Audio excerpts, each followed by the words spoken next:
Hello and welcome to another episode of Keep It Moving Podcast. I am your host, Novelty. And joining me as always is the beautiful Mike B. Beautiful? No. No. You can't call a grown man beautiful. Why not? I think men can be beautiful. Ladies, do you think men can be beautiful? No, you can't call a grown man. The human body and the male body can be beautiful. Okay, let's try something else. The cuckoo Mike B. I'll take that. Considering you've been sitting here playing the ukulele. Hey, you see, you all telling my business. Yeah, did you think that wasn't gonna come out? I walk in the door. Do we want to talk about your story? I walk in about the door. Go ahead. No, never mind. We're not talking about the greens. You walked in the door.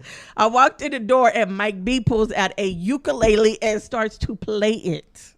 And you were surprised. I bet your panties got wet too. No, not from a ukulele. Pick up a saxophone, maybe, but not a ukulele. I'm not even going to talk about my ukulele right now, but yes. It reminds me of that cartoon with Bugs Bunny where he's sitting on a rock at the river playing the ukulele. I'm sure I've seen it because I've seen a lot of Bugs Bunny. I'll make sure you see it tonight.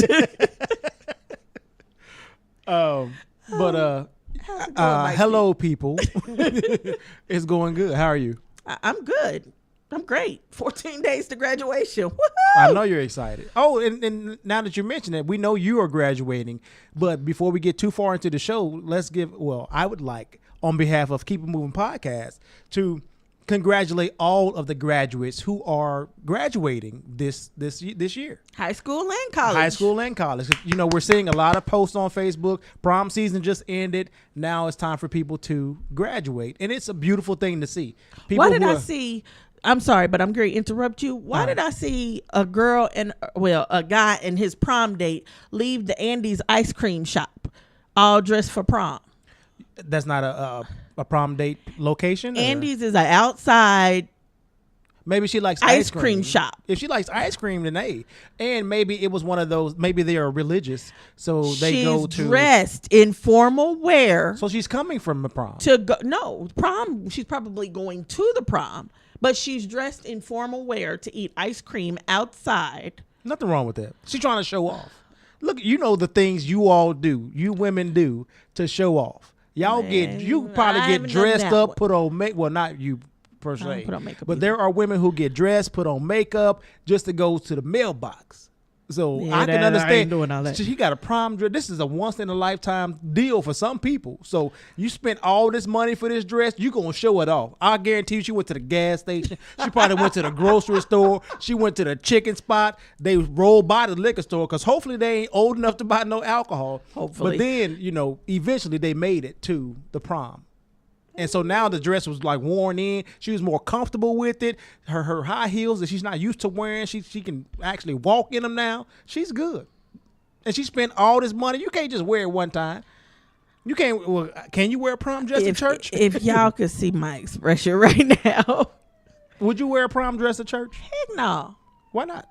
Prom dress is not meant for church. Well, maybe prom dresses these days aren't meant for church with the back out or the see-through. But even a full formal to church back in 1920, no. It's not appropriate. Because now prom dresses, or back then, did prom dresses accentuate sexuality? I don't know really what they look like in 1920, but I mean, I can imagine it being more like a sheet. I think about, you know what I think about? I think about Harlem Nights. And at Jasmine one point, Guy, she Jasmine Guy, when she was at the club and she had on the formal dress, I think that would be something you would wear to prom. It's also something I can see people wearing to church. No, she was beautiful. If you're wearing formal wear to church, y'all.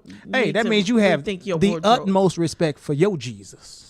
No, that just means you need to rethink your wardrobe. No, but I can understand wanting to wear a prom dress somewhere else. So you find formal occasions. I found plenty of formal occasions. Yeah, I still like never Andy's wear ice cream shop. No. We gonna move on now. Don't hate on no girl. Who's the bae of the week? Black achievements and excellence we're giving to 12-year-old girl from Atlanta named Jasmine. I just saw her name, Jasmine Stewart. She's a 6th grader who won Master Chef Junior, as well as $100,000 grand prize. And the show was hosted by Gordon Ramsay. Ever since I've seen like clips of him going off on people, like I have really no desire to watch anything that he produces or that he's on. I accidentally watched Master Chef Junior, and I say accidentally because it was nothing on TV. No. Hold on. Let me. You can't say wait. I know what I don't know where you're going, but when you say accidentally, and then I know how much you like kids. We had this discussion last week about how you when we go somewhere out to dinner with friends, and then you often point out the little kids and you try to talk to the little kids. You're looking at different little kids' dresses. And her ruffled dress, she was just cute. Yes. She couldn't have been no more than 2. Maybe, but you're supposed to ignore kids. Anyway, so I was flipping through the channels. There was nothing on, and I saw these kids on TV. So I stopped to see what was going on.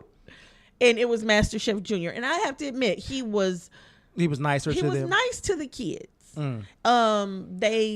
They can cook. Like they do a lot of stuff that I would never even think of. They was doing some stuff I couldn't know. I'm even asking who taught you these words, you know? Right. But considering I don't do too much, I don't spend too much time in the kitchen.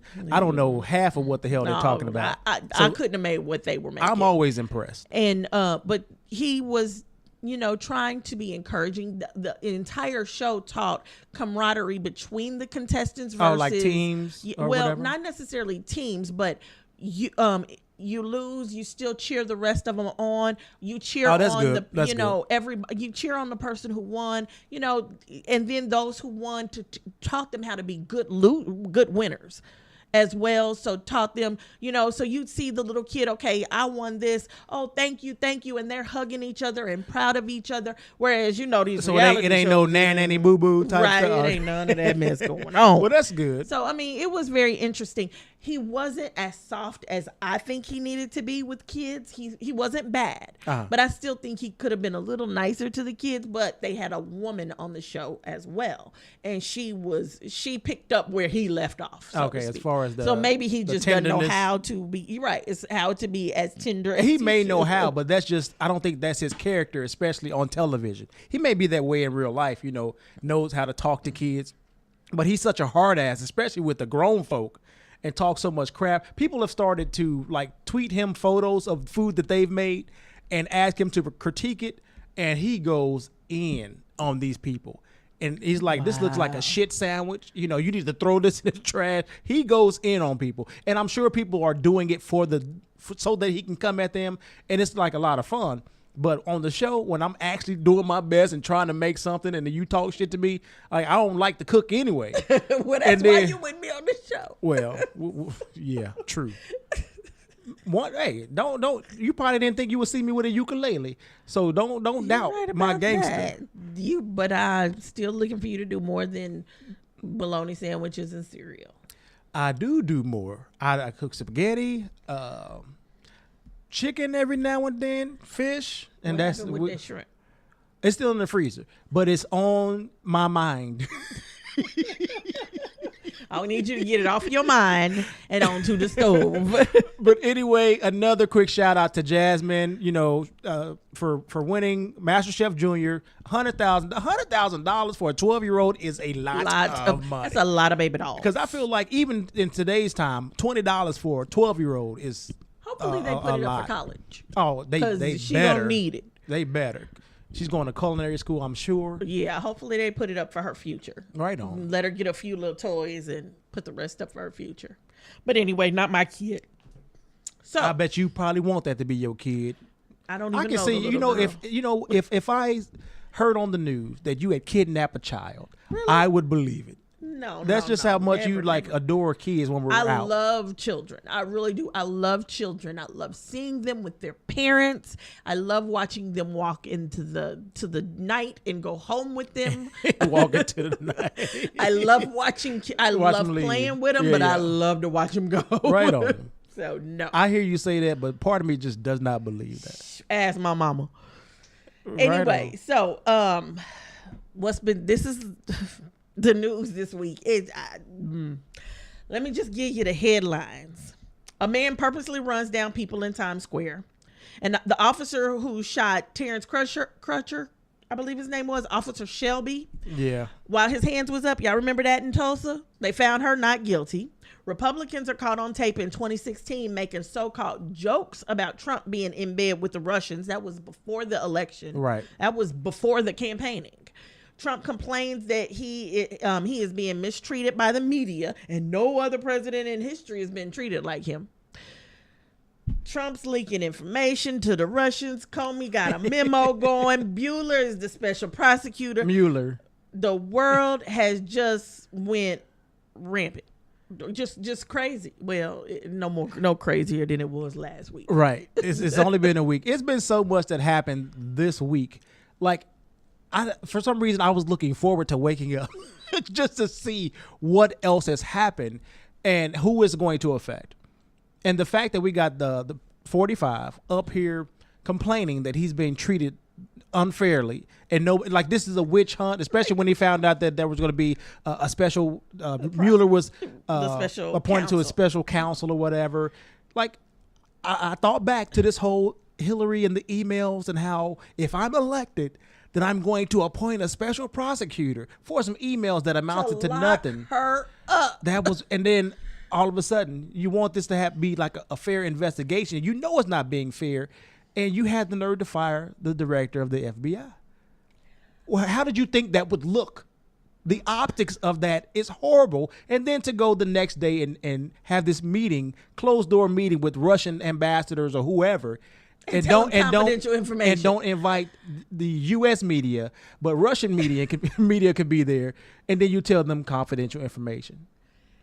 You know, first of all, this hissy fit about no other president has been treated as bad as me. Okay, first of all, you spent 7-8 years telling everybody that would listen Obama wasn't a citizen. Right. And you want demanding his birth certificate. Then no other president has been treated like as bad as you. Bush got treated just as bad as you.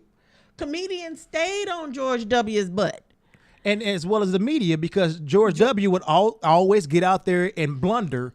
But I don't even think it was as bad as what Trump is doing. No. It wasn't as bad. I think I have a whole new respect for George W. Bush now. He don't get a pass, but I got a whole new respect for him. But no, I don't think it was as bad. But the treatment from the media was just as bad. Right. I mean, comedians and media was on top of him. And then let's be real, not treated as bad as any other president. Half the union seceded from half the state seceded from the union when Lincoln was president, and Kennedy was shot and killed. Assassinated. Are you freaking kidding me? Maybe that's not bad to him because he didn't have to suffer. You've been treated so badly, worse than any other president in history. It's one of one of those situations where I thought I could get in here. I thought the job was going to be easy. Everybody was going to do what I told them to do. What I say goes. And, it is what it is. He forgot he doesn't know about government and checks and balances and the fact that he hasn't really been checked by anybody except for the judicial branch. Why would you think anything other than that when Putin gets you the job and all you're supposed to do is now I get to tell everybody what I want to do and erase everything the Obamas did, because that's all he's doing. That's all he's doing. Is trying to erase everything the Obamas did, and that's it. I have not seen him govern. Everybody keeps saying, well, let's wait until he governs. I haven't seen him govern. I've seen him try to erase everything that the previous president did before him, and that's it. And if I hear one more person say to me, well, I didn't vote for him because of him. I didn't vote for his character. I voted for the party and what he was standing for with the party. This is why you cannot ignore character, because everything he's doing right now, he showed the world that he would do on the campaign trail before he was elected. Yeah. So this is why character is important. This is why you can't just sit up and blow that away and say, oh, well, character is not important, because it's just about his policy. His character is very important, because his character runs what he's going to do. That's how you can tell what a person is going to do and how a person is going to react in a situation. His character, had it been a decent character, perhaps wouldn't have allowed him to give confidential information to Russians. Our adversary. His character, perhaps, had it been better, would have made him say, you know what, I'm not going to fight with the U.S. press. I'm going to let them do their job, and I'm going to do mine regardless of what they say. But instead, we got this man who's just plain stupid in the White House. And it's nothing that any of us can do about it now. But wait. Well, I mean, we can do something. We can yell, we can scream until somebody gets mad. Yeah, and keep holding him accountable for the things he says as well as the thing he does. He thinks that he's supposed to be able to do whatever he wants, and nobody checks his ass. Nobody's supposed to fact check his ass. And that was one of the big things that happened this week. You know, he came out, well, he fired, Comey. And then he had his surrogates, his people that speak or try to defend his actions came out, and they were saying, this is the reason why he got this letter from the Deputy Attorney General, I believe, recommendation. Mm-hmm. And so based on that, Trump felt he needed to fire him. And then they spent a day or two trying to sell us this, even the vice president out here selling this bullshit. And then Trump gets on an interview. And the story changes. And tells exactly, he's like, I was thinking about it, like with or without a recommendation, this is what I was going to do, which proves that it didn't have anything to do with that damn recommendation. But this is what your people came out and told people. This is what this is what the story was. The press secretary, I don't know what Huckabee's daughter, Sarah, I forgot what her title is, but deputy. She's the deputy press secretary. Okay, I believe. She came out saying the same thing, vice president, and then you got your surrogates on television trying to spin this story and make you look better, and then you come out and shit on them. Basically. and then you have the nerve to come out saying, my surrogates are treated unfairly. They can't be 100% accurate all the time. Maybe we should have cancel the press briefings and then just send out like memos so that we make sure we're all 100% accurate. That's against the Constitution. No. But also he's not acknowledging that he's the problem. Right. Well, and that's the big thing. That's the biggest thing right there.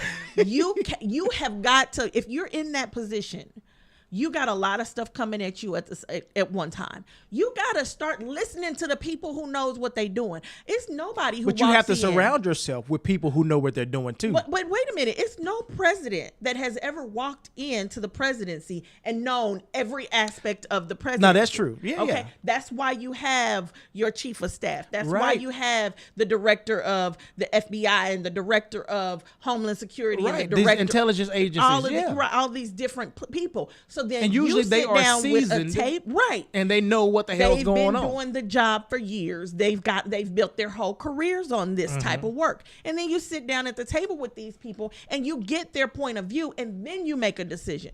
He doesn't listen to anybody. But you have to also remember that he went and started to shake up these organizations and surround himself by his friends idiots that don't know what the hell's going on. So who do you listen to when you're surrounded by idiots? You get rid of the seasoned folks.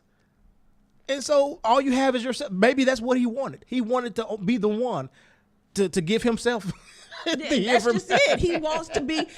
Remember when he was on the campaign trail? I know more than the director of intelligence. I know more than this people. He thought he knew I alone more can than fix the problem. Right, and so that's what he's trying to show us. And this it's is not why working. you do not vote for people without looking at their character. I agree with you wholeheartedly. So now Robert Mueller was the former FBI director. He is now special counsel. Special counsel for the FBI and specifically for the Russia investigation. Mm-hmm. He was nominated by George W. Bush in 2001 and reappointed by Barack Obama. So he's bipartisan.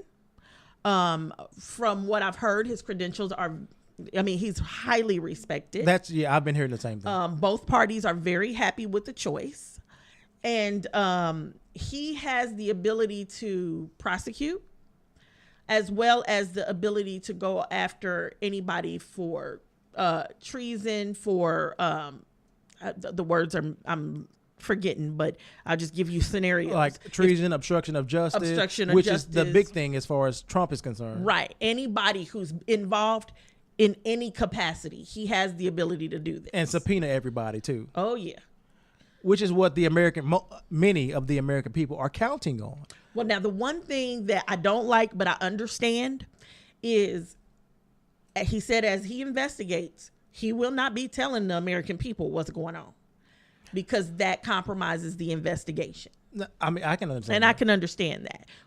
And normally it's FBI protocol not to say anything. Right. This whole Comey situation was different. And I mean, they talked about that, ad hominem.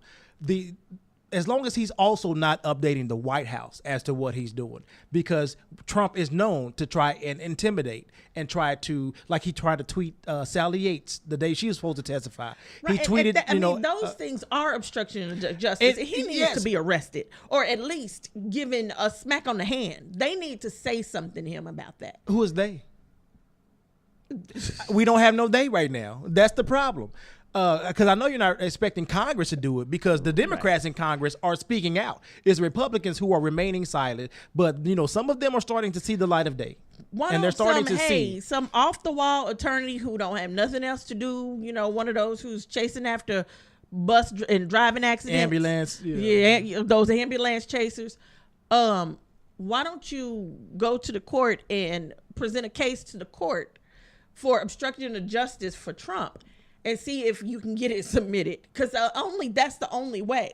The judicial system right now is still the only branch of the government that's doing its job. And I don't know what all they have to do and what hoops they have to do. But well, there are some bring a senators. case I think against I it. forgot the one senator and where he's from, but he even last night he was reading over the articles of impeachment to see kind of where we stand or what we can do. Oh, he crossed them lines a long time ago. And maybe the lines are blurry, as to what he's done and who's protecting him, because you also have to remember that Congress is going to have to vote on it. And I have no faith in Congress right now to do their job and put country over party. Well, the House is the one who has to vote for impeachment, and then the Senate has to be the ones to execute. And that was what happened with Clinton. The House voted to impeach, so he did get impeached, but the Senate never executed. And the Senate didn't execute because they felt like all he did was had sex in the Oval Office, and that's technically not against the Constitution. So, of course, he didn't get impeached. Mm-hmm. I don't know. Again, I have no faith. But I did post an article from Timeline where they were discussing Reagan back in the day. From Timeline? Yeah, that's the name of the site, okay. Timeline. Okay. But they were discussing Ronald Reagan back in the day, and they were saying, although he was actually diagnosed with Alzheimer's 4 years after he left the presidency, he started showing signs of it when he was actually running for his second term. And at some point, it had gotten so bad that they were looking into trying to remove him. So Congress put in, I want to say it's the 25th Amendment to the Constitution. And it gives Congress the ability to remove a president from the seat and let the vice president take over. If they feel he's incompetent. If they feel like he is unable to do the job because he's got mental problems. But this is also relying on Congress. And well, again, me personally, I just don't have any faith. It does take 2/3 vote. For some reason, have you been noticing here recently, ever since this whole Comey situation, and remember Trump even put out like a veiled threat to Comey, like you better hope that we don't have no tapes or whatever. And now we want to hear the tapes. And Comey came out saying something about how, I guess, a meeting with Trump where he tried to influence him, or that's the memo I think you were mentioning. He was saying like he hoped that Comey can let the investigation go with Michael Flynn. Right. And look how devastating that has been. He didn't let it go. And Flynn is getting in. We're finding out more and more about this dude. Flynn was in deep. He was in deep. And I forgot what I was I forgot what I was saying. Oh, have you noticed that they've been trying to say how Mike Pence was unaware of everything that was going on, because especially Mike with the Pence whole has Flint to situation. Be unaware, because if they tie Mike Pence to anything, yes, then guess who's president? The administrator, Paul Ryan, and we don't want that. But and then it doesn't make any sense that he, being the head of the transition team, and there's documents saying that we've told the transition team about Mike Flint and Mike Flint. They even said that Mike Flint told them that he was under investigation for whatever. Mueller will hopefully get to the bottom of everything. I mean, because it's so much out there. And after these tapes, these 2016 tapes surfaced, where the Republican Party was talking and Paul Ryan was in the room and it was supposedly jokes that, oh yeah, we all know he's in bed with the Russians. Those kind of jokes, to me, that makes me wonder if, doesn't that make them accessories after the fact if they knew about it and never said anything? So if that's the But case, how do you maybe prove that they knew about it? Again, I guess this is all on Mueller, because it would sure be nice if he could knock them off and all of them dang on Republican. See, with Trump, Pence would automatically take over. Right. But if anything's found out and any of these Republican senators have any involvement in any kind of corruption, then that automatically calls for a emergency election, because they have to replace them. It's nobody to take their place. So that would, hey, I'm just saying, I know that's wishful thinking, but whew, it would be nice. And ever since I heard it, I'm like, isn't that like accessory after the fact? If your friend tells you they murdered somebody and you don't go to the police say you're an accessory after the fact. So isn't that the same thing? But I don't feel like this is the same thing. I do. Okay. Only because of what I heard they were saying. Like, if they were saying it in a joking manner, then it's probably just playing on what the public is thinking and what. But this was back in 2016 before. Yeah, it was 2016. But that election was in 2016. On the campaign trail, Hillary was talking about him being in. I think we knew, or we assumed, that there was some Russian interference before even the election. Okay, yeah, we did. And during the debates, Hillary, we were talking about Trump being Putin's puppet. Right. So that's what I'm saying. And that's the gray area in my opinion. Yeah. I'm hoping it was January 2016 before it all happened. But that's just my hope and my prayer. Anyway, what's going on as far as bills that have passed this week? Not a lot's going on. There are a few there on the site, but one of the ones that stood out to me is the Probation Officer Protection Act of 2017, and it basically amends the Federal Criminal Code to say that anybody who is, let's just say, messing with a probation officer while they are doing their job can be arrested without a warrant. Okay. And did it say without cause? No, it just said without a warrant. I assumed that anyway, because they're still an officer of the court, right? Yeah. So I didn't think you could mess with them anyway. This seemed like this didn't need to be stated, but maybe there's been some cases where, and that might because be it wasn't and stated, a case came out where they couldn't prosecute because legally it wasn't illegal to do it. Now it's illegal. So it's just a person on the street and you can whoop whoever's ass. I guess now it's illegal. Right on. So you or don't you can go be messing arrested with your probation officer, Mike. Oh, okay. Yeah, I won't.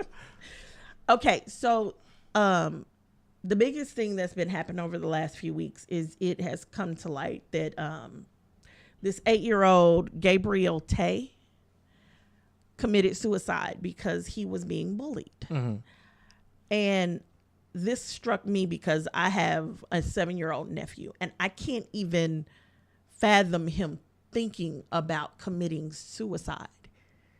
I just think you would have to be so much older to just even have that thought to end your life at such a young age. How could things be so bad? Well, I mean, things can be so bad because we hear about 3 and 4-year-olds being raped and molested by adults. So that's bad. And to me, that's so true. bad. That's true. I won't even try to compare it with being bullied at school because you don't know what he was going through at home. You don't really, well, not you personally. I'm saying we don't know as the public what he was going through at home. Even though his mom seems to be genuine and that she cared about him, was concerned about him, she didn't know what he was dealing with at school. And so for him, we don't know how long this was even going on. And I think that's part of, you did mention kids being raped and molested at home. And you see all of these little kids that go through such heartbreaking things, mm-hmm. Beaten, bones broken consistently. Right. And it's like they never think about, or at least we don't know that they they never thought about suicide. So to hear that an 8-year-old literally thought the best way out for me is to kill myself, it breaks my heart. Right. That it's definitely heart-wrenching. And then you have to ask, like, how did they know about suicide? Like, what are they watching to know? And then I think that particular guy, Gabriel, I think he hung himself. So how did you know anything about this? Right. How to do it, what to do, Right, where to go. right. And so you have a lot of questions. But then, I go back to the mother and or just the parents or the family. And I'm asking, were there signs that anything was happening at school? Because from what the story that I read, I guess he got beat up by a bunch of kids in the bathroom. He was unconscious for a little while. And even the school administration didn't really tell the mom what had happened. But they did tell her that you may want to take him to the hospital to make sure everything's okay. I think he was complaining about stomach pains, and she eventually took him to the hospital. I think he went to school the next day, and then the day after that, he committed suicide. And I'm with you. Like, I don't know if I knew about suicide at 7, 8 years old. I knew about it later on in life in my, early teens because, unfortunately, I thought about suicide at one point in my life. But I don't even know how I found out about it or what. I know what made me go there, but I don't even know, like, was it television I was watching? Was it, music? How did I find out about it? I can't even answer that. Even when I was 12 or 14 when I was thinking about it. But 8, when you still got so much life ahead of you. And then why, I would ask, why didn't he feel he could talk to his parents about it or his mom about it? Was she too busy? It's a lot of questions. And then I don't want to say anything to kind of blame the mother, so to speak. Right. Because it could be she just was not around as much as she wanted to be. And not even if she was, wanted. I grew up, I'm a man, so I didn't share things with my mom.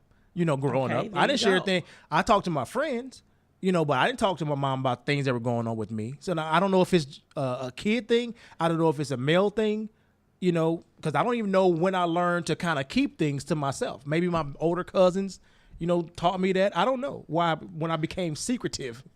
And because, men don't cry, we don't share our feelings and our emotions. And that's something y'all need to stop doing. Stop teaching that and stop doing that. Get that stuff off your chest. You need to cry. Just don't be a cry baby. It's a difference. Oh, we don't want to have that conversation. There is a difference. Don't hate on that man because he wanted to cry to you, complain to you. You every shut him down. 2 seconds. Anyway, so but my heart goes out to this family. Right. My heart goes out to this mother, and the kids that were bullying. I don't want to say lock them up, but we have got to do something to teach young people how to handle their anger better, how to handle their frustration better, and how to start treating each other. And we're the example that they're seeing. And let's be realistic. We're not treating each other too well now. We're not making good examples at all. At all. We got black people and white people and brown people and, well, I don't want to call them red people. They don't like that. Indian people. Everybody is all this inner turmoil and fighting with racism all and this sexism divisiveness, yeah. And what your sexuality is and what it's not. We have got to find a way to get along, because guess what? It doesn't matter if you hate this person. It doesn't matter if this person goes and lives in another place. There's always going to be another one. We're always here. No matter what you hate about a person is what you're getting ready to find in 50 million other people. We got to do something. We got to be better examples for our children. Right. And then we have to make sure, how we talk about relationships and how to salvage relationships and how important communication is. But we have to, and I'm not saying you got to always be, trying to let your kids know that you're their friends. But more importantly, you have to make sure you let your kids know that they can talk to you about anything. And my mom, I can't remember. There was never a time when I felt like my mama was my friend, not as a kid. Mm-hmm. I knew that was my mama. And if I did something wrong, she was going to kick my butt. But my mother also always let me know the lines of communication are always open. You got any question you want to ask me, you ask it. It doesn't matter what the question is, which is why when I started having questions about blue balls and sex and all of that, the first person I went to was my mama. Where's your mom from? She from Kansas City. Okay. And I maybe with my family, it's a Southern thing because my family is from Arkansas. And like there's a definite separation between parents and kids. Like you don't talk to your parents. You respect them. You do what they say. But when it comes to talking, we don't talk about sex. We don't talk. Like it's a definite separation when it comes to the things That's what I'm saying. Maybe it needs to be. You have to be more open and understanding. If you are not talking to your children about sex, and they have questions, somebody else is. It's that simple. And where do you want them to hear the information from? And I think that's where my mother always came from. She would prefer that information come from her. Right. And then I hear other things from other kids. Like I remember when I was 16, girls were douching with Coke. And it was saying that they would, after sex, they would douche with Coke so they wouldn't get pregnant. And my mama looked at me. I mean, we were just so happened to be watching the news, and it was on the news. And she just looked at me and said, now, you don't be dumb and do that, because if you ever do that, you won't have any kids ever. And she immediately stopped what she was doing and went into a conversation about the damage that would do. I was 5 years old when she told me where babies came from. And believe you me, I heard the whole story. I didn't hear a pretty version. You didn't hear about the stork bringing the baby? My mama didn't believe in the stork, the bunny rabbit, the Easter, none of that stuff. So no, when she said, she didn't say stork. She said, well, a woman has a vagina and a man has a penis, and this is what goes on. And I looked at her and said, that is gross. I vividly remember the conversation, and I was 5. We talked about being a virgin in the 6th grade because I heard some little girl at school say it. And so I asked my mama, what is it? She said, where did you hear that from? I told her. She said, okay, well, I guess we got to have a conversation. And we talked about it. My little brother was a little older when he had the sex talk with her, because he tends to ask why a lot. And my mom was like, okay, if I tell him where babies come from, the first thing he's going to do is look at me and say, did you and daddy do that? And so she kind of held off with him. And she just so happened to be laying on the couch asleep while he was watching a movie. And little boy had a Coke bottle and a stick. And it was showing how babies was made. My little brother's mouth dropped open.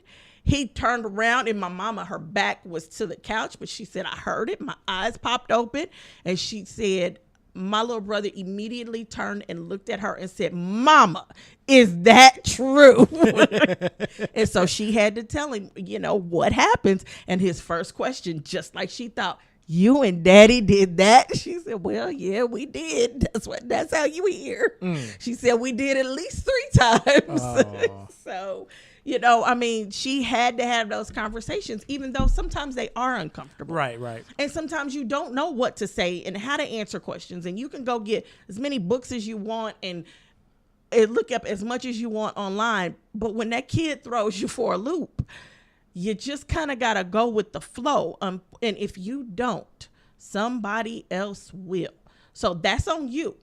As a parent, that is on you. If you don't want to tell your children, you feel like, oh, my baby's not doing it. Oh, it's not happening. It's on you. When your kid finds out from the man down the street or the kid in the painting room at school. Oh, that's all I'm saying. My mom was very open with it, and I've always known that I can talk to her about anything. And to this day, I know that. My little sister, she's the same way. I know I can talk to my mom about anything. My little brother, he knows he can talk to her about anything. Some things he just dreads having the conversation about, but he knows I can talk to my mom about anything. And I think that is we've got to open up the lines of communication with our children, just as well as our spouses. That's how we end up with so many divorces. Lines of communication are closed. And when they start closing and you stop communicating, crap happens. Right. I agree. So, but I say, let's just keep this young man's family in our prayers, and hope to God that this never ever happens again to anybody's child. So, Monique, Oprah, Lee Daniels, and Tyler Perry. Now they say they feuding. The only person I see feuding right now is Monique. Mm-hmm. She's not happy. Right. She's saying Tyler Perry, Oprah, and Lee Daniels got her blackballed. And that's why she ain't been working. Well, she's been working. Like I've seen her, maybe not the big roles that she thought she would Right. get after winning an Precious, Oscar. she did, But she's been working. She's still doing her comedy. I've seen her on a couple movies, even movies, not just straight to DVD movies, but movies in the theater. But I think we all heard about the whole Lee Daniels situation after the Precious. This was like a couple years ago. Right. He's not denying that he blackballed her. Right. But of course, Tyler Perry and Oprah ain't even speaking on it, which I don't blame him. I wouldn't either. And I don't even know if I understand the Tyler Perry tie-in. My question is, how did they even get involved? Well, she did a video here recently, like within the past week, explaining, I think, all of the situation. But I've only heard about the Oprah portion and how Oprah did a segment on her talk show with Monique's brother. And I believe there was some type of molestation that happened, and Monique doesn't have a good relationship with her brother. And so Oprah called her to see if it was okay to have her brother on the show and offer her to be on the show. And they talked about it, from what I understand. Monique didn't want any parts of being on the show. But once she watched the show, she was saying how her mother and her father were also on the show, and Oprah didn't mention that at all. And Monique and her mother didn't have the best relationship.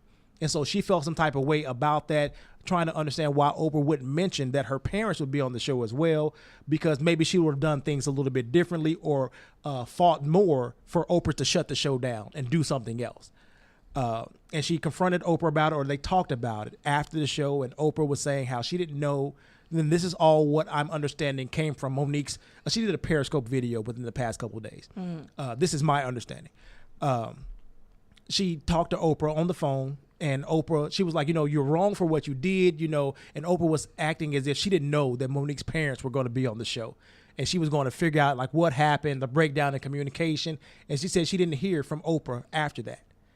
And they saw each other at an Oscar party at Alfre Woodard's house, because I guess all the black actresses that are nominated or, doing big things that particular year, they get an invitation to this dinner. And Oprah was there and Monique was there, and they, I guess, had the conversation, and Monique let Oprah know how she felt about it. And from, I guess, Monique, I think Oprah apologized, but it was one of those, if you feel like I did something wrong, or if I happen to offend you, then, I'm sorry, which to me wouldn't, be sincere. And I could understand her feeling some type of way. And I probably wouldn't fool with Oprah if she, took me there. But I don't know if it warranted a suck my penis, on stage during your comedy show. But you also probably had to be there during blackballing you. And that's what I'm saying. I don't know if Oprah was a part of the blackballing conversation. I know the Lee Daniels, and maybe because it was a Oprah production as well as Lee Daniels, as far as maybe.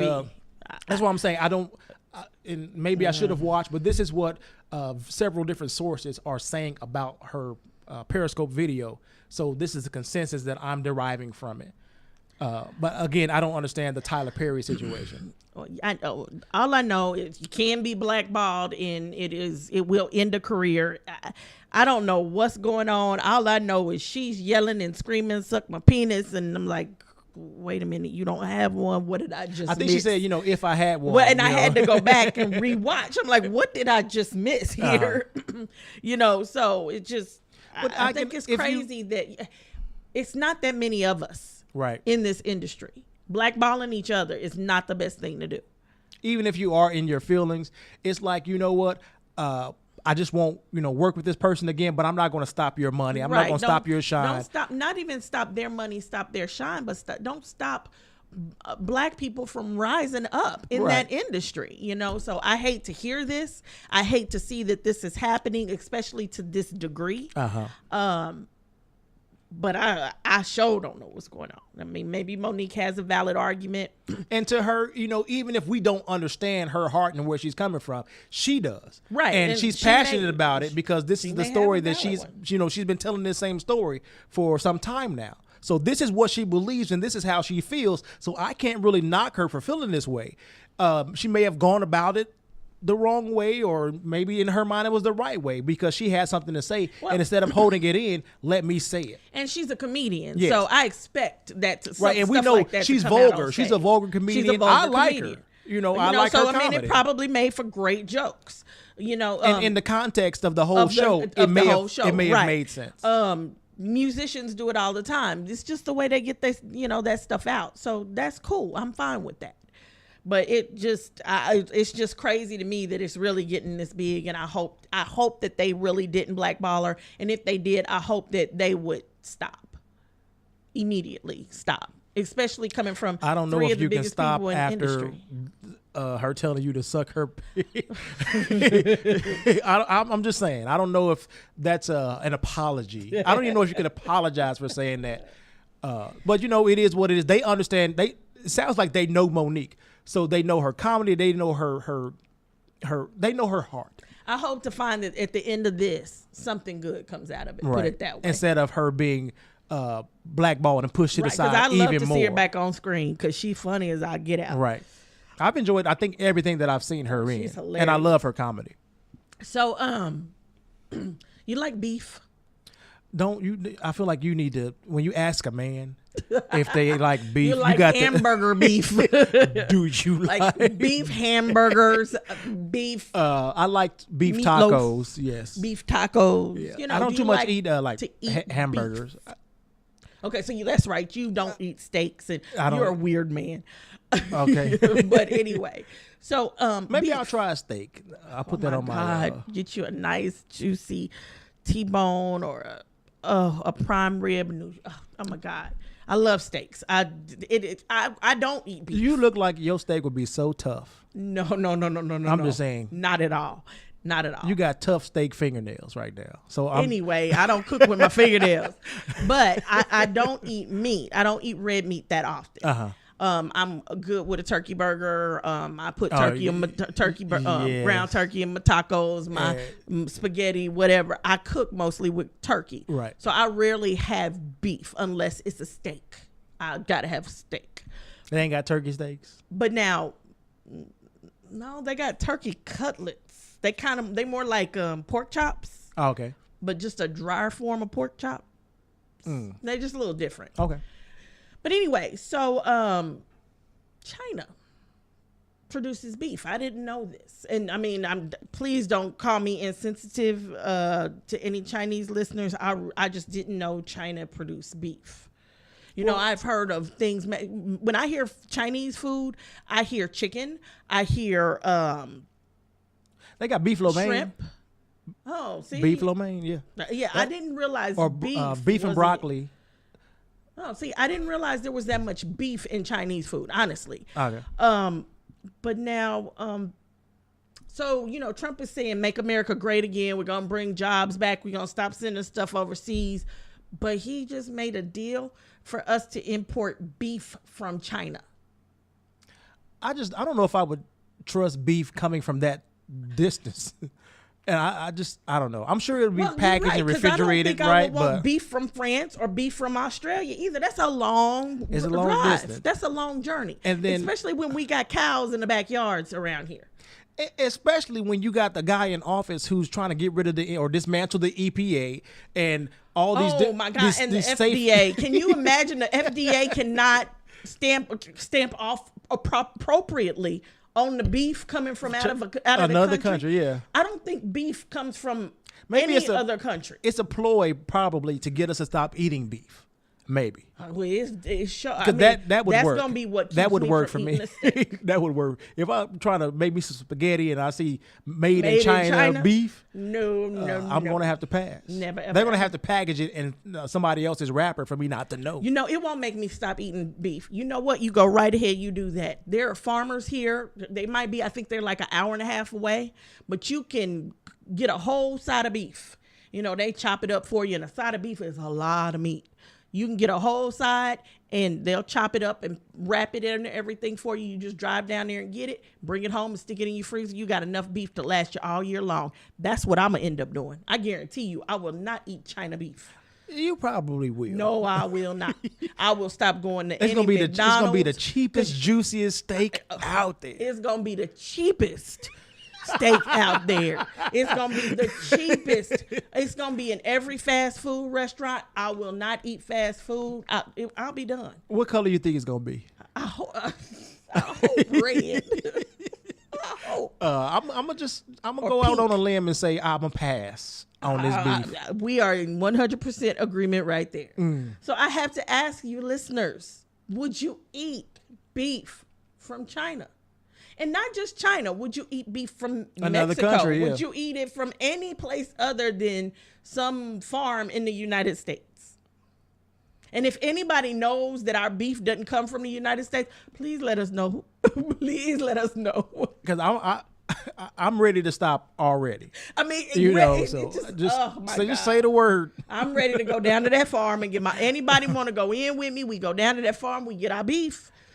I'll send you the money, but I ain't riding with you, and I don't want to drive.